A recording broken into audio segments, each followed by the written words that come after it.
ఈ రోజుల్లో ఎవరికి చెప్పకున్నటువంటి 4 విషయాలు చెప్తాను, బాగా గుర్తుపెట్టుకోండి. నెంబర్ 1, మీరు ఇల్లు కట్టేటప్పుడు ఎవరికి చెప్పకండి. ఎందుకంటారా? అదేంటండి, ఇల్లు కట్టేటప్పుడు నలుగురికి చెప్తేనే కదా మనకి ఏదైనా సాయం అవసరం అయితే తలా ఒక సాయం చేస్తుంటారు అంటారు. అది ఒకప్పటి రోజులు. ఇప్పుడు రోజుల్లో ఇల్లు కట్టేటప్పుడు ఎవరికి చెప్పకండి. ఎందుకో నేను లాస్ట్లో చెప్తాను. నెంబర్ 2, మీరు కొత్తగా బిజినెస్ స్టార్ట్ చేస్తుంటే ఎవరికి చెప్పకండి. అదేంటండి, మంచో చెడో నలుగురికి చెప్తేనే కదా సలహాలు ఇస్తుంటారు అంటారు.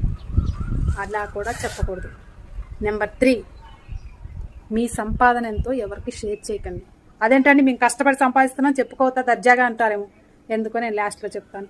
నెంబర్ 4, భార్యాభర్తల మధ్య తగాదాలు వచ్చినా కానీ నలుగురిలో పొక్కకండి. ఎందుకంటే ఈ సమాజంలో మనం గెలిస్తే ఆనందించే వారికన్నా కూడా మనం ఎప్పుడు ఓడిపోతామా, మన ఓటమిలో ఎప్పుడు ఆనందంగా వెతుకుతున్నామా అనేది సమాజంలో మనుషులు అలా తయారై